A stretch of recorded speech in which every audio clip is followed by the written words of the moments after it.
비타샵 그린 스무디. 아, 제가 최근 구매 후기 몇 개 골랐습니다. 키에 비해서 살이 좀 쪄서 늘 다이어트식에 관심이 많은 1인입니다. 내가 이거 해야 되는데. 별의별 것을 다 해봤고요. 참고로 저는 야채를 너무 싫어합니다. 이런 사람도 있어요. 그 야채 그 맛있는 걸 왜 싫어할까? 참 이해를 할 수가 없는데. 아 그래요? 네. 좀 맛있는 야채를 못 드셨나 봐. 하여간 나는 야채를 싫어합니다. 순전히 제 개인적 관점에서 보면 그동안에 다른 제품을 이용하면 늘 아쉬운 게 먹고 나서 배가 고파 늘 머릿속에서 먹는 생각을 지울 수가 없었습니다. 맞아. 아우. 그런데 비타샵 그린 스무디 이건 씹는 맛도 있고 야채를 싫어하는 제가 먹기에도 전혀 부담이 없고 그리고 먹고 나면 포만감이 짱 좋아서 배고픈 생각이 나질 않아요. 그래서 저녁에 군것질이나 먹는 것이 확실히 줄어들다 보니 몸의 변화를 체감합니다. 첫 구매에 이 정도 만족도면 앞으로 당분간은 계속 구매할 것 같아요. 라고 하셨습니다. 첫 번째 구매 후기고 두 번째 구매 후기. 안녕하세요. 김용민 TV를 열심히 시청하고 있습니다. 저희 어머니는 78이시고요. 건강한 편이 아니셔서 운동을 열심히 하실 수 없었습니다. 정말 조금 드시는데도 체중 조절이 어렵고요. 여러 가지 선식 안 드셔본 것이 없는데 비타샵 드시더니 더 주문해 줄 수 있냐라고 물으시네요. 어머니는 당뇨약을 드시고 계셔서 물에 타서 드시는데 다른 선식과 달리 오래된 것 같은 냄새도 없고 씹히는 식감도 좋고 좋은 원료로 정성껏 잘 만든 느낌이 든다고 하십니다. 저도 해외에 거주하고 있어서 잘 챙겨드릴 수 없는데 김용민닷컴이 있어서 참 고맙습니다. 앞으로 더 좋은 상품 합리적 가격으로 판매해 주시기를 바라겠습니다. 아이 그래요. 정말 박수 말다 쳐야 했네. 돼. 말다 했어. 자, 그린 스무디는 김용민닷컴 최고 히트 상품 중에 하나입니다. 다이어트는 맛있어야 한다는 역발상으로 대박을 쳤어요. 자, 다이어트는 운동도 중요하지만 식단이 정말 중요합니다. 아무리 운동 많이 해도 식사량 조절에 실패하면 다이어트 성공할 수가 없지요. 그렇죠. 자, 하지만 그린 스무디는 따로 운동하실 시간이 없는 분들도 하루 한두 끼 그린 스무디로 식사를 대신하면 확실히 효과를 보실 수가 있는 것입니다. 그린 스무디 한 포면 포만감이 생겨서 배고픔의 고통에서 충분히 벗어나실 수 있겠습니다. 자, 다이어트는 오래 해야 성공할 수 있습니다. 그리고 간단하게 해야 오래 할 수 있습니다. 하루 한두 끼만 그린 스무디로 바꿔 드시면 끝! 맛있는 다이어트 비타샵 그린 스무디로 김용민닷컴에서 최저가에 만나보시기 바랍니다. 추미애 전 대표가 법무부 장관이 되셨어요. 법무부 장관이 됐는데 그래서 분위기가 좀 피신 겁니까? 지난주에 비해서? 저요? 요즘 몇 주 동안 우리가 거의 침통한 표정. 우리 광고 안 해요? 네? 광고 안 해요? 우선 그 얘기부터 그 얘기부터 하고. 시작부터 광고. 우선 저는- 우리의 진정성이 의심받지 않습니까? 저는 추미애 대표가 적임자라고 일찍이 법무부 장관 얘기가 나올 때부터 속으로 생각했습니다. 중요한 건 속으로만 생각했습니다. 네. 이거 누구 아이디어에서 나온 걸까요? 저 속으로 제일 일찍 생각한 사람입니다. 그래요? 사실은 법무부 장관 그동안 뭐 전해철 의원설도 있었고 그랬는데. 그러니까요. 예. 근데 이게 약간 좀 걱정이 좀 되는 게 혹시 또 조국 법무부 장관, 전 법무부 장관처럼 혹시 또 많은 분들이 그런 식으로 많은 분들이 뭐 그 하면은 염려를 사실 하세요. 어떻게 예. 되지 않나? 예. 뭐 이런 생각이 좀 들긴 해요. 자, 또 이런 질문부터 한번 드려보겠습니다. 네. 만약 똑같은 상황이 발생한다. 조국 전 장관처럼 추미애와 엮인 그런 곳은 다 털어요. 만약에. 그러니까 예. 추미애 장관 내정자를 예. 또 주가 조작 사기단 2 예, 뭐 이런 식으로 해가지고 막 엮어요. 근데 이것저것. 어떻게 될까요, 그러면? 그렇게 하면 이제 뭐 그건 뭐 이판사판이죠. 이판사판이. 네. 그리고 그리고 추미애 대표는 예. 돈이 그렇게 많지 않은 걸로 알고 있어요. 털어도 나올 게 없는. 예. 그렇군요. 일단 돈이 많아야 그 뭐 되는데 돈이 많다는 얘기를 못 들었고 사실 옷도 이렇게 보면 똑같은 옷 많이 입고 수수하시죠. 다니시고 예, 예. 뿐만 아니라 그게 전 유니폼인 줄 알았어요. 저는 교복인 줄 알았다니까요. 예. 그게 예. 사실은 참 저는 그분 생긴 게 좋거든요. 좀 미모고 근데 단호해요. 그리고 미모에 대해서 얘기하면 아주 싫어하시긴 한데 그래요? 예, 저는 그거를 뚫고 그냥 어머 오늘 더 예쁘세요 이렇게 얘기합니다. 진짜 그냥 예쁘게 아니, 뭐, 보여서. 58년 개띠예요. 진짜? 진짜 어려 보여 동안이시네요. 젊하고. 네, 8년 동안이시긴 개띠. 하네요. 주변에 58년 개띠 생각해 보세요. 엄청 동안이시죠. 그런데 그분이요. 이렇게 옷을 입으면 그럴듯하니까 이제 그 분홍색 한 벌, 뭐 파란색 한 벌 이걸 보고 메시지가 온대요. 옷이 예쁜데 어디서 사서 입으시냐고. 근데 그걸 얘기를 못 하죠. 네. 왜냐하면 브랜드가 없어요. 네. 홈쇼핑. 홈쇼핑에서 홈쇼핑에서 쫙 사시는 거예요. 그래서 굉장히 색깔별로. 예, 검소하십니다. 그 당대표 취임식 때 입으셨던 옷은 아주 유명한 디자이너가 마친 고가의 옷인데 제가 그래요? 예, 어디 상표라고는 말씀을 안 라땡땡땡이라고 알죠, 알죠. 아주 유명한 예. 상표의 옷인데 그 사장님이 옷을 보고 알아보셨다고 어머 저건 내가 20년 전에 맞춰드린 옷인데 아, 20년 전 옷을 당대표 그때 입고 나오신 거예요? 그때부터도 계속 이 본인 이 유지를 잘 하고 계시는 거고 그리고 그런 옷들이 좋은 옷이 몇 벌 없으니까 그럴 때 20년 전에 사온 좋은 옷을 당대표 취임식 때 입고 갈 만큼 검소한 분이긴 한데 근데 사실 뭐 정치인이 꼭 검소해야 됩니까? 거꾸로 얘기하면 그래서 검찰이 탈탈 터는 게 문제인 거지 이게 뭐 요만한 조금 게 나와서 또 뭐 되니 안 되니 따지는 국면을 좀 가지 않았으면 좋겠고 근데 검찰은 그렇게 할 수도 있다고 봐요. 있다고 지금은 보는데 완전히 이성을 상실해가지고 무슨 짓이든 다 할 수 있을 것 같은데, 근데 이제 이런 생각은 들더라고요. 그 지금 추미애 대표를 이제 털 마음으로, 추미애 장관을 털 마음으로 털었단 말이죠. 안 나오면 멈출 것이냐? 안 멈춰. 계속 텁니까? 뭐 그런 말 있잖아요. 남편 인디언 털고. 기후제 같은. 예. 될 때까지 하는. 나올 기올 때까지. 때까지 그냥 기후제를 드리는. 예. 근데 제가 우리 모그룹 회장님 지시사항을 하나 좀 읽어드리고 싶은데 이 예. 대목에서 예. 2003년 12월 29일에 발표하신 지시사항입니다. 예. 1번 LG가 해외에서 덤핑을 일삼는다고 하는데 제대로 하면 몇 조 이익이 날 것을 국가적으로 손해고 전부 같이 망할 수 있다고 하는 여론을 만들어 볼 것. 경제 담당 기자나 교수를 시켜서 삼성, LG 등의 이익을 비교해 홍보하고 이게 얼마나 손해인지 여론을 조성해 볼 것. 그리고 이제 2번 이겁니다. 호텔 할인권을 발행해서 돈 안 받는 사람 가로 열고 추미애 가로 닫고 등에게 주면 부담 없지 않을까 이렇게 예. 해서 회장님께서 직접 지시를 하셨는데 그때 회장님께서 이제 지목한 돈 안 받는 사람 추미애 의원이었다는 예. 거. 예. 그 그렇기 때문에 회장님은 다름 아닌 지금 병석에 누워 계신 분. 네. 네, 그분이시고. 그렇군요. 네. 그러니까 털어서 나올 게 없는 양반이. 그 정도로 청렴하다라는 좀 느낌의 예를 아니 든 뭐 분이. 솔직히 얘기해서 예. 조국 교수도 마찬가지지. 털어서 뭐 나온 게 없잖아요. 안 나왔죠 결국. 예. 예, 안 나왔다고 봐야지. 그러니까 예. 유재수 털고 뭐 털고 다 털었는데 또 그것도 갑자기 요즘은 조국 이름은 사라졌어요. 예. 딴 곳으로 갔고. 그런데 추미애 대표는 저기 나왔지만 흔히 정치를 오래 하고 5선이 되면 네네. 뭐 다 그렇고 그럴 거야 이렇게 좀 생각하지 않습니까 우리가? 그런데 이분은 독특하게 여성은 되게 비례대표를 한번 하고 지역으로 나가는데 이분은 처음에 비례대표 싫다. 나 지역에 나가겠다. 그래갖고 광진구에 지역구로 나가서 바로 당선됐어요. 지역으로 나오셨군요. 예, 근데 이게 뭐 지역 소선거제 생기고 최초 여성 지역구 그렇습니다. 의원이죠. 왜냐하면 우리가 지금 여성 지역구 의원들이 꽤 많아졌습니다. 특히 네. 민주당에 많아요. 예. 그런데 지금은 여성 지역구 의원들이 좀 할만하죠. 그런데 추미애 대표가 여성 지역구 의원이 될 때는 여성 지역구 의원이 없었다는 거. 아. 예, 이게 중요해요. 아, 그래요. 청구자. 최초라고 뭐군요. 예. 그래서 왜 그렇게 했나 물어봤죠. 그랬더니 남사스럽게 무슨 비례를 받나. 당당하게 지역구 나가서 내가 당선되겠다. 이렇게 생각하셨대요. 야, 당차죠. 대단한 분입니다.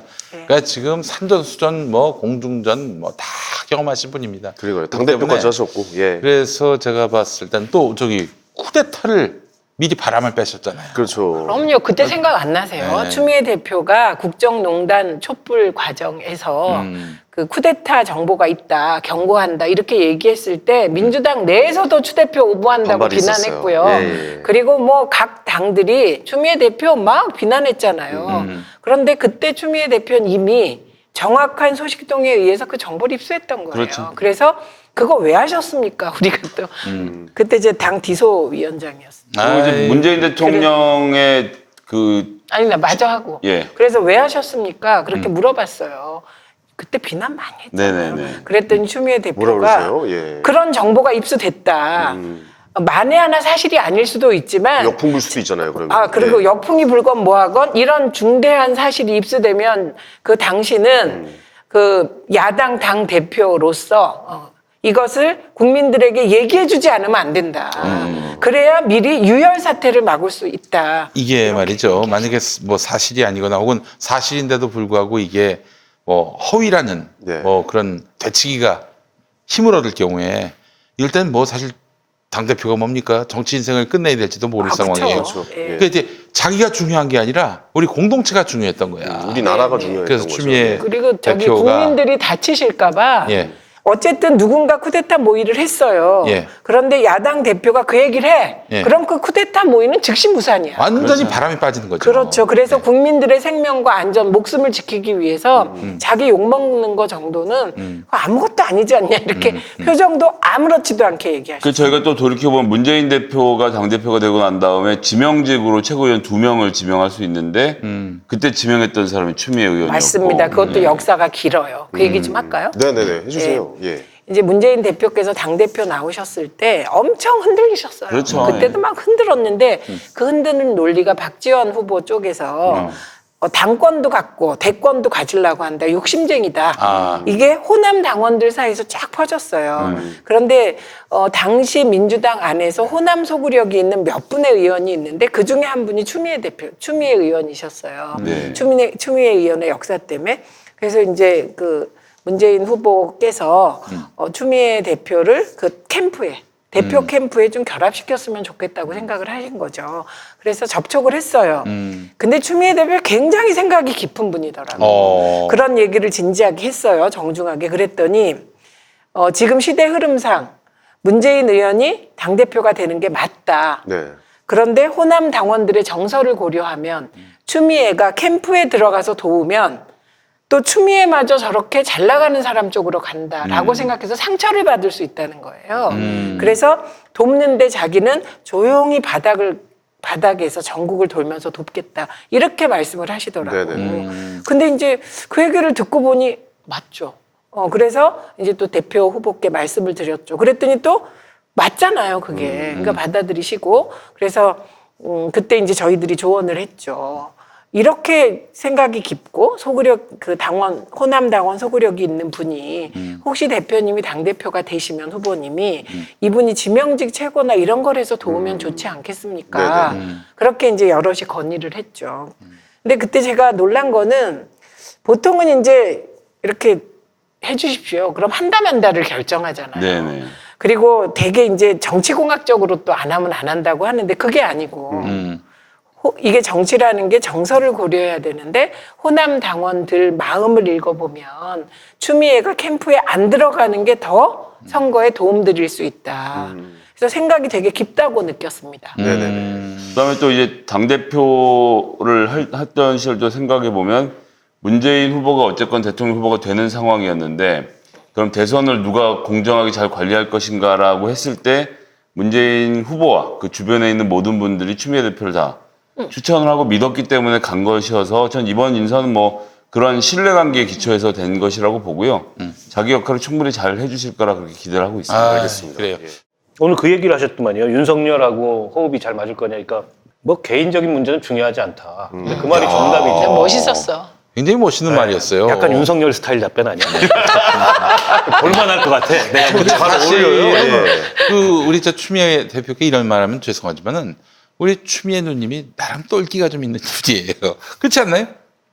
똘끼가. 저는 그거 이제 전 그걸 뭐라고 보냐면 네. 제 해석은 그 판사 출신들이 그런 게 좀 있는데 그러니까 뭐 자기가 고독한 결단이 있어요. 결정하면 뒤에 안 돌아보잖아요. 아니, 고독하게 결정하고 그게 바로 제가 집중한다 이런 게 얘기하는 있어요. 제가 오늘 얘기한 거 중에 의미 있는 몇 가지 이거 되게 의미 있고 그러면서 싹 웃더라고. 그러니까 그게 아마 윤석열 총장 섬찟했을 겁니다. 그리고 네. 이분이 고시 기수도 윤석열 총장보다 한참 위고 심지어 그 김명수 대법원장보다도 위에요. 뭐 나이는 있지만 그리고 이제 판사 경력이 있기 때문에 뭐 조국 장관 시절에 뭐 고시도 합격 못한 사람이 등등에 정말 치사했어요. 이따위 얘기들은 안 나올 거고 그다음에 또 의미 있는 거 있어. 뭐냐면 문재인 대통령의 메시지가 있었느냐라는 바보 같은 질문이 있었습니다. 우문. 네. 거기에 대해서 메시지가 있건 없건 대통령의 뜻을 내가 잘 알고 있다 현답. 근데 사실은 집권당의 대표를 하신 분이 법무부 장관을 가는 것도 이례적이에요. 왜냐하면 흔히 이제 그 국가 의전 서열이라는 게 있잖아요. 네네네. 장관보다 훨씬 높아 여당의 대표가. 그렇지. 근데 이제 그래서 이제 뭐 또 약간 게다가 그 양반은 야당 대표였다가 여당 대표가 된 분이에요. 반대하는 내부 의견도 있었다 그러더라고 민주당 내부에. 근데 이제 정청래가 노골적으로 조금 좀 반대했죠. 거시기 하지 않냐. 추미애 의원은 이번 일을 계기로 도약을 하고 싶은 거죠, 정치인은. 그만큼 아니 중요한 네. 추미애 대표님은 안 자리가 하고 싶어 하셨습니다. 여러 가지를 고려할 그렇죠, 때. 그렇죠. 예, 그런데 아니 확실히 제압하고 네. 검찰 개혁하고 그러면 그리고 도약할 만한 공청리. 자격이 생기는 거죠. 네, 그리고 그 사례가 없었던 게 아니야. 열린우리당 때 정세균 의장님이 의장 당 대표잖아요. 하시다가 산자부 장관 가신 적이 맞아, 있습니다. 맞아. 그래서 이거는 추미애 대표가 그런 식으로 의전을 따지고 이럴 분은 아니고 지금 자기 희생적인 분인데 그 자리에 그 네. 격이 뭐가 중요해요. 그 이번에는 양반한테. 정말 그렇죠. 많은 분들이 지금 이 상황에서 곰곰이 따져보세요. 법무부 장관을 추미애 대표만큼 할 사람이 떠올라요? 예, 본인만 결단하면 그렇죠. 정말 최적의 카드인 것이거든요. 더불어서 법무부 장관이 되시면 연말에 그 성탄절 특사할 때 우리 최민희 의원님의 복권을 꼭 해주시기를 그건 얼마나 좋을까 그럼. 개인적으로 간절히 요청드립니다. 기대됩니다. 예. 이러면, 이러면 법무부 저희가 장관이 청문회 때 아무 보고한 얘기도 거죠? 안 할게요. 예. 아유 추미애 의원이. 법무부 장관이 정해서 올리는 거예요, 상신을. 자 알겠습니다. 자 그러면은 지금 총리는 누가 되는 겁니까? 총리. 그러니까 일단은 김진표 의원 총리가 유력했죠. 네. 예, 유력했는데 지금 뭐 공개적으로 참여연대도 반대하고 정의당도 공개적으로 반대했습니다. 정의당도 공개적으로 반대하고 아이고, 그럼 이제 사실 정의당이 반대하면 이건 청문회가 난항이 된다는 뜻이기도 하죠. 데스노트란 말이 있었잖아요. 예, 그리고 그 반대 이유 중에 하나가 뭐 아시는 것들이에요. 예를 들면 종교인 과세 문제, 그다음에 반대하셨구나. 현 정부의 부동산 정책과 반대되는 입장 등등 이런 게 있습니다. 그래서 보류됐다고 저는 봅니다. 지금 보류. 아 그러면 그러니까 이제 확정이 된 게 아니라 보류군요, 그냥. 뭐 여러 가지 소문들이 있는데 이런 거죠. 이낙연 총리가 워낙 잘해요. 그래서 이낙연 총리를 대통령이 굉장히 신뢰하는데 이낙연 총리는 본인 정치를 해야 될 때가 됐다고 생각하는 거예요. 아니 다음 대선 생각하면 총선 때 자기 사람 많이 공천을 시켜놔야지. 아니 사실. 그거는 사실 저는 중요하지 않다고 생각합니다. 아니, 중요해요. 말씀드렸지만 문재인 대통령 본인 사람 없이도 대통령 됐고 대통령을 잘하면 국회의원들은 다 친문이 되고 이낙연 총리가 예를 들어서 대통령이 되면 본인이 지지율이 높으면 전부 다 친이가 됩니다. 이 그렇죠. 정치인들이 뭐 나 뽑아줬다고 그런 사람들이 아니거든요. 그런데 이제 중요한 거는 하여튼 정치적으로 본인이 독립해서 문재인 버프가 없는 상태에서 본인이 정치적으로 살아남을 수 있는 과정을 보여주려면 시간이 필요하단 말이에요. 그러니까 이번에 나와야 되는 본인 절박함이 있죠. 나가고 싶은데 그런 마음이 하나 있고 또 다른 마음은 본인은 그 또 너무 오래 해서 다른 분들이 좋은 분들이 총리할 수 있는 기회를 뺏고 있다라는 미안함이 제가 보면 실제로 있어요. 그게 실제로 있는데 문재인 대통령이 워낙 이낙연 총리를 선호하다 보니까 소문에는 그렇습니다. 김진표 의원 한 사람만 그러면 검증해보자. 라고 해서 검증을 해서 그냥 당신이 하는 게 좋겠다라고 사인이 가고 있다는 얘기가 나올 정도로 지금 사실 문재인 대통령의 의중이 제일 중요한데 문재인 대통령은 어쨌거나 이낙연 총리를 선호하고 근데 이낙연 총리는 제가 생각엔 사실은 이제 총리 그만하고 나서 정치를 하시는 게 맞긴 한데 어떻게 이 난국이 풀릴지는 잘 모르겠어요. 그럼 계속 가시는 거예요? 그럼? 아니 뭐 근데 알 수 없죠. 그러니까 이낙연 총리는 어떻게 하셔도 좋은데 저는 지금 이 시점에 김진표 의원을 총리로 임명하는 것은 현 정부가 그동안에 그 지향해 왔고 추진하고자 하는 정책 방향과 너무 어긋나는 선택이라고 보고요.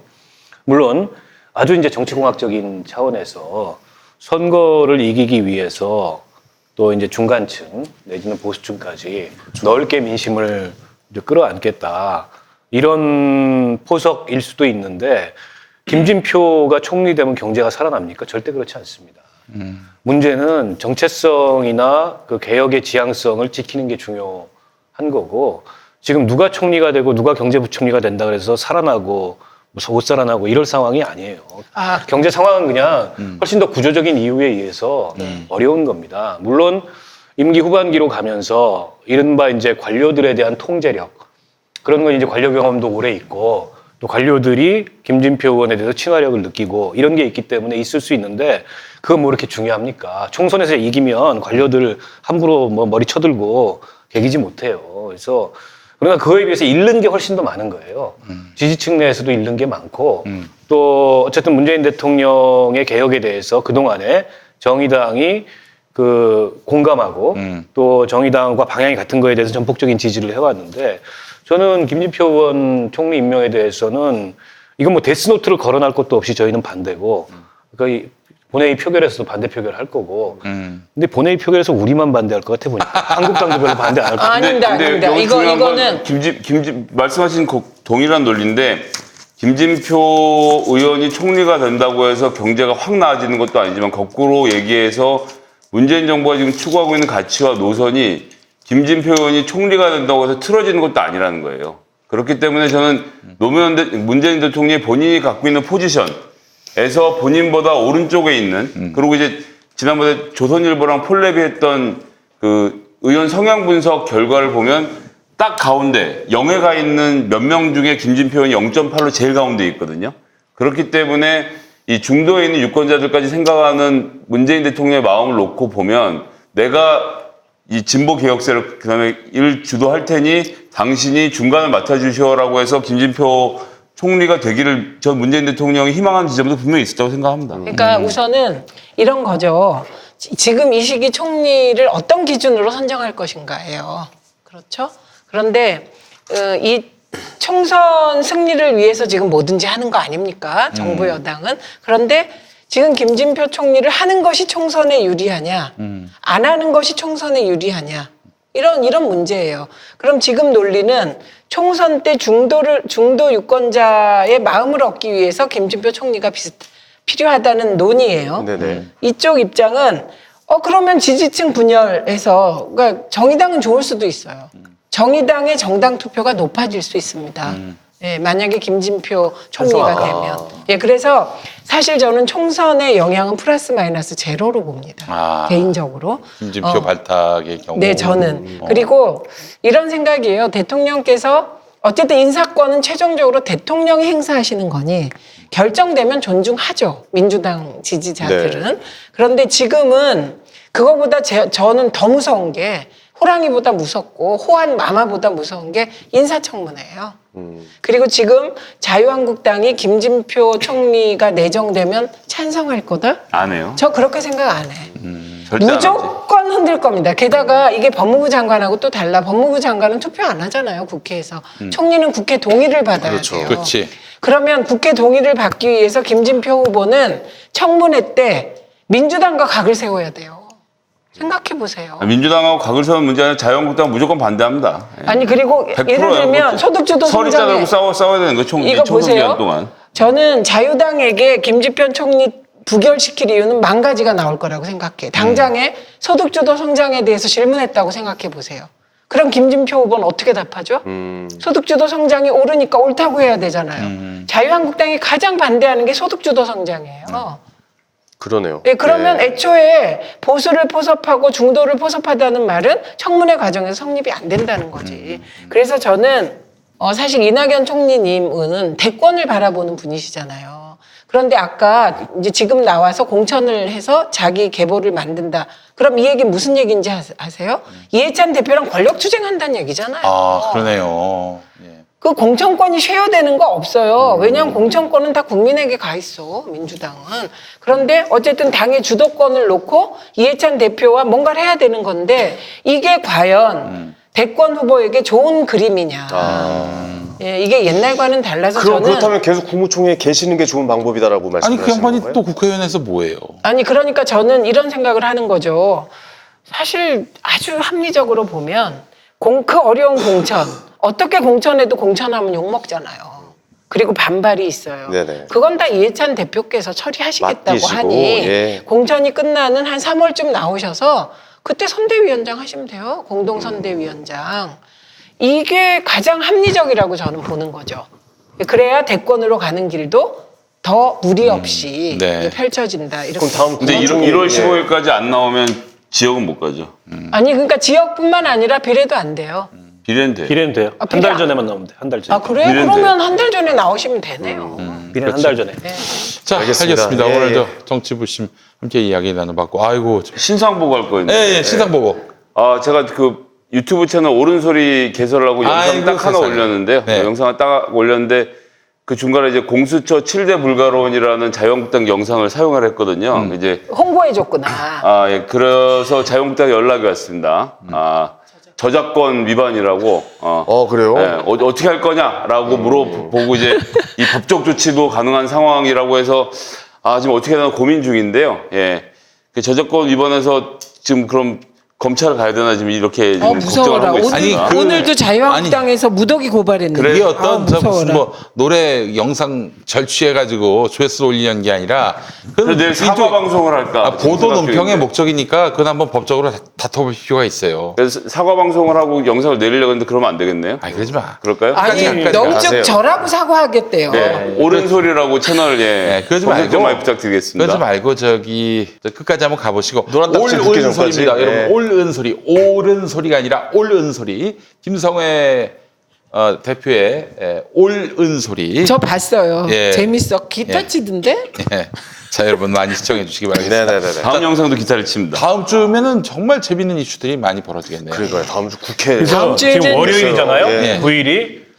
어떻게 할까 하다가 지금 정의당은 한 1000명을 국회로 불러올릴까 생각 중이에요. 그래요? 로텐더를 꽉 채워버릴까 그냥. 우리 당원들로. 진짜 압박하는. 12월 9일. 뭐 그런 참. 여러 가지 생각을 하고 있어요. 여러분 12월 7일 날 혹한의 추위 속에서 네. 우리가 촛불을 듭니다. 네. 12월 7일 여의도에서 4시부터 사전 행사가 진행되고요. 5시부터 본 행사인데 이번 주 토요일에는 그 개국본에서 집회를 짧고 굵게 끝내려고 한다고 합니다. 그래서 옷 두둑히 입으시고 여의도에서 뵙겠습니다. 네. 1시간 안에 끝내드리겠습니다. 감사합니다. 자, 정치부심 다음 주에 뵙겠습니다. 고맙습니다. 다음 주에 뵙겠습니다.